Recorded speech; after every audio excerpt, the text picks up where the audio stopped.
부산 남교회 TV 날마다 행복한 묵상. 오늘은 멜기세덱 세 번째 이야기입니다. 특별히 신약에 나타난 멜기세덱에 대해서 같이 말씀을 상고해 보겠습니다. 오늘 함께 나눌 말씀은 히브리서 7장 1절부터 10절까지의 말씀입니다.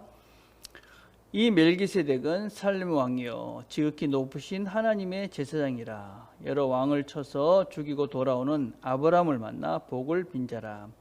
아브라함이 모든 것의 10분의 1을 그에게 나누어 주니라.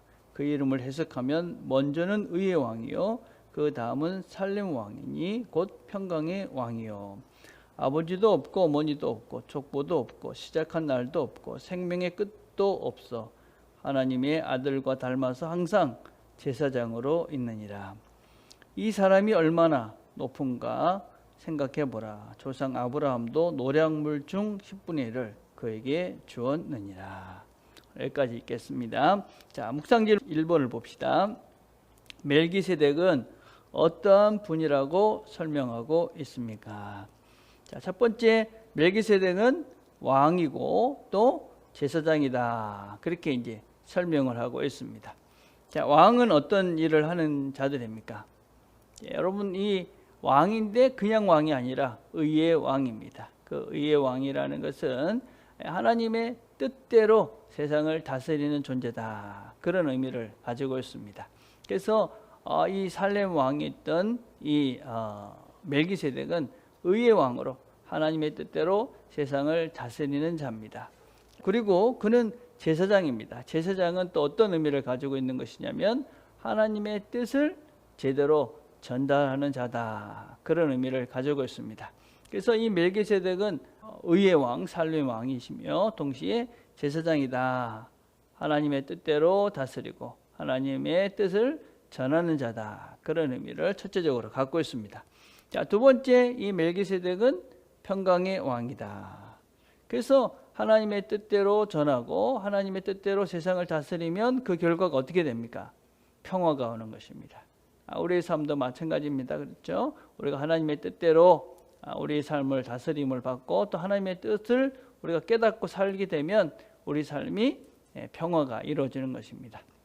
평화는 여러 가지 의미가 있지만 여기서의 평화는 특별히 충만함, 만족함 그런 의미를 가지고 있습니다. 그래서 이 멜기세덱은 우리에게 충만한 그런 평화를 주시는 분이다. 그런 의미를 담고 있습니다.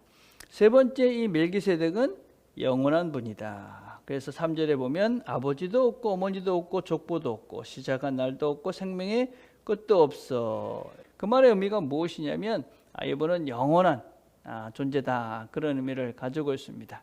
그래서 이 멜기세덱이라는 분은 왕이며 제사장이고 평화를 주는데 영원하신 분입니다. 그래서 우리가 그분의 뜻대로 그분의 다스림을 받으면서 살면 평화를 만족함을 누리게 되는데 그것은 영원히 변하지 않는 불변의 그리고 영원히 만족한 그런 삶을 살 수 있게 해주시는 분이다. 그런 의미를 담고 있다고 할 수 있습니다.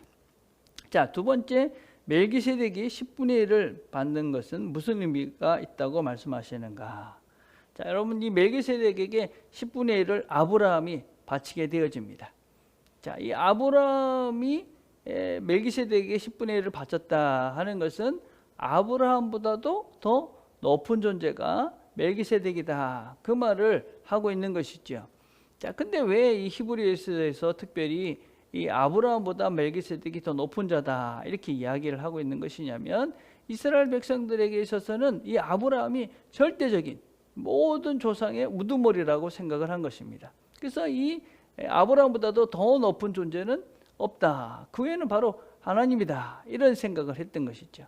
근데 아브라함이 멜기세덱에게 이 11조를 바치지 않았느냐. 그래서 아브라함보다도 더 높은 존재인 멜기세덱이 있었다. 그걸 가리키는 겁니다. 그래서 그들의 생각은 아브라함 이상은 없었는데 아브라함보다 더 높은 존재가 있었다. 더 높은 존재가 있을 수 있다.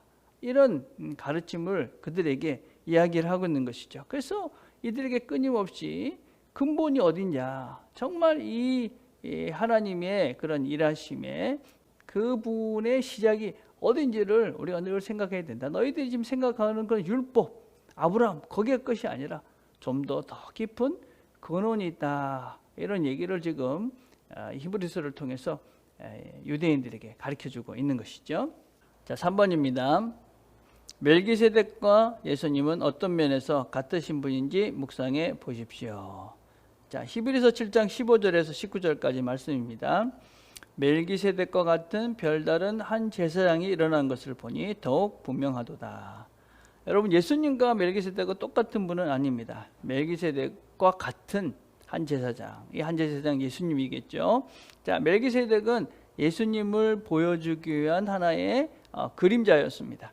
그래서 역사 속에서 나타났던 멜기세덱의 여러 역할들을 보면서 예수님이 이렇게 이런 일들을 하실 것이다 라는 것을 미리 보여줬던 그런 분이 바로 멜기세덱이다. 근데 지금 분명한 한 분이, 한 제사장이 지금 나타났다.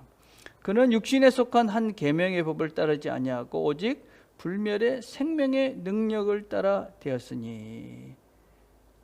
그러니까 그분은 어떤 계명, 그러니까 여러분 이제 제사장이 됐을 때는 아론의 그런 그 반차를 따라서 이제 제사장이 되었습니다. 그러니까 그건 계명을 따라서 다른 제사장들은 다 그렇게 제사장이 되었는데 이 예수님은 그 아론의 후손이라는 계명이 아니라 그보다 더 훨씬 이전에 있었던 멜기세덱, 영원한 멜기세덱의 반차를 따르는 제사장이라. 그러니까 그 율법보다도 훨씬 근본적인, 그보다 앞서셨던 그런 멜기세덱을 따라서 하시는 그런 분이 바로 예수님이다 하는 것입니다. 그래서 그 계명은 연약하고 무익하고 패하고 율법은 아무것도 온전하게 못할지라. 그래서 그 율법으로 되었던 모든 제사장들은 이제 다 죽었잖아요, 그렇죠? 이제 다 없어졌지만 그것이 아니라 새로운 그런 멜기세덱의 반차를 따라서 제사장이 됐던 영원한 이분은 더 영원하고 그리고 이제 더 좋은 소망이 생기니 이것으로 우리가 하나님께 가까이 가느니라. 그래서 이 제사장, 영원한 그런 반차를 따라서 되신 이분이 하나님과 우리 사이를 연결해서 우리가 하나님께로 갈 수 있도록 길을 열어놓으셨다 하는 의미입니다. 그래서 우리는 이 멜기세덱을 생각하면서 계명이라는 사람의 법을 따라서 되어진 그런 율법적인 삶이 있는 것이죠. 그렇지만 하나님의 영원한 생명의 법을 따라서 됐던 예수를 통한 새로운 삶이 있는 것입니다. 그래서 우리는 계명을 따라 살아가는 그 삶은 한계가 있고 끝은 언제든지 죽음으로 끝날 수밖에 없는 것이죠. 율법이죠. 율법주의적인 그런 유대주의적인 생각이 강했던 히브리 사람들에게 너희들이 그렇게 살아서는 영원한 소망을 가질 수 없다. 이제 새로운 제사장이 나타났으니 그 예수를 온전히 너희들이 알고 배워야 영원한 소망 가운데 하나님께로 나아갈 수가 있다 하는 것을 가르쳐주고 계시는 겁니다. 오늘도 우리가 이 하루를 살아가면서 이제는 그 예수님이 누군지를 아는 자답게 오늘도 생명을 누리시면서 영원한 제사장 되시는 예수님과 함께 우리의 삶을 제대로 누려가는 저와 여러분이 되기를 간절히 바라겠습니다. 오늘 우리가 함께 드릴 기도는 설날에 모든 성도들의 건강을 위해서 우리가 기도했으면 좋겠습니다. 설날이라서 다니지를 못하겠지만 우리가 설날 여러 친척들 생각하시면서 기도했으면 좋겠고 또 이 한 해도 남은 모든 성도님들이 영육간에 강건할 수 있도록 여러분들이 기도해 주시기를 바랍니다. 기도하겠습니다. 하나님 아버지 감사합니다. 오늘도 저희들이 함께 말씀을 같이 나눴습니다. 들은 말씀을 오늘도 잘 기억하고 우리의 영원한 제사장 되신 예수님을 기억하며 생명을 따라 걸어가고 생명을 누려가는 우리 모두가 되도록 은혜를 베풀어 주옵소서. 예수님의 이름으로 기도드립니다. 아멘.